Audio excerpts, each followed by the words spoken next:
పిల్లలందరూ ఆవు పాలు తాగుతున్నారు. నువ్వు పేదవాడివి, నీకు తండ్రి లేడు, నీకు పాలు ఎక్కడివిరా అన్నారు. తల్లిని వెళ్ళి అడిగాడు, అమ్మా నాకు పాలు ఉండవా అమ్మా అని అడిగాడు. పాలు లేవు అని చెప్పలేక బియ్యపు పిండి నీళ్లలో కలిపి ఇచ్చింది తాగరా అని. పిల్లవాడు తెలియక నీళ్లు పట్టుకుని పరిగెత్తుకుంటూ మిత్రుల దగ్గరికి వెళ్ళాడు. ఆవు పాలు మా అమ్మ నాకు కూడా ఇచ్చింది అన్నాడు. వాళ్ళు వాసన చూసన్నారు, ఇవి ఆవు పాలు కావు, మీ అమ్మ నిన్ను మోసం చేయడానికి వరిపిండి నీళ్లు ఇచ్చిందన్నారు.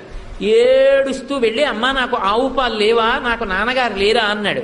ఎవడు చెప్పాడురా నీకు నాన్నగారు లేరని? లోకములకంతటికీ తండ్రి శంకరుడు, ఉన్నాడు మీ నాన్న, అయితే ఎలా కనపడతాడన్నాడు. వెళ్ళి తపస్సు చేయి, ఆయన కనపడతాడంది. బాలభక్తి. వెళ్ళి పరమశివుడి గురించి తపస్సు చేశాడు. ఉన్నాడు అని నమ్మి తపస్సు చేశాడు, ప్రత్యక్షం అయ్యాడంతే. నీకేం కావాలన్నాడు. పిల్లవాడు పాపం ఏం తెలుసు, నాకు తాగడానికి ఆవు పాలు కావాలన్నాడు. శంకరుడు నవ్వాడు.